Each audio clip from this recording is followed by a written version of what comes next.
Thank you, Elise. Joe Biden has repeatedly lied to the American people about his family's corrupt influence peddling schemes. Our investigation has revealed how Joe Biden knew of, participated in, and benefited from his family cashing in on the Biden name around the world. First, President Biden told the American people he never spoke to his son about his family's business dealings. That was a lie.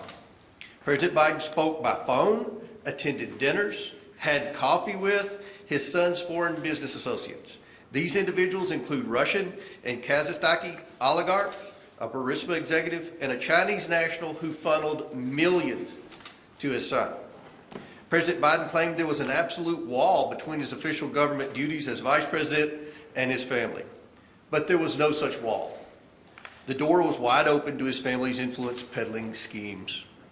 But Joe Biden allowed his son to catch a ride on Air Force Two at least a dozen times to sell the Biden brand around the world. The National Archives has also identified the Office of Vice President emailed with the Biden family and their businesses over 29,000 times. However, the White House is withholding these emails from Congress in addition to the 82,000 pages of pseudonym emails. 82,000 pages. President Biden claimed his family didn't receive money from China, but we all know they did. President Biden's son, brother, sister-in-law, and daughter-in-law collectively received millions from CCP-linked entities.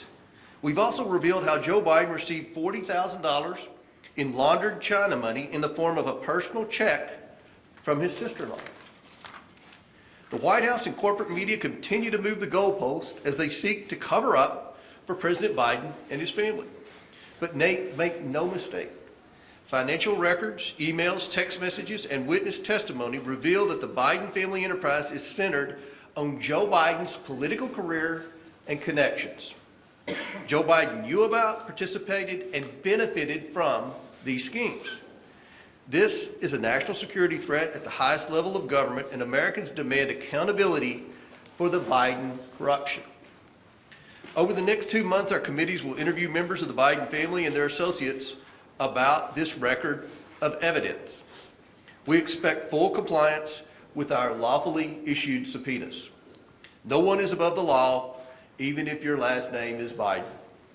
Our committee will first interview and depose witnesses. We then, of course, would welcome Hunter Biden to testify at a public hearing at a future date.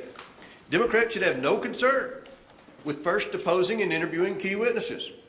This is how they conducted their impeachment inquiry of former President Trump and the January 6th committee.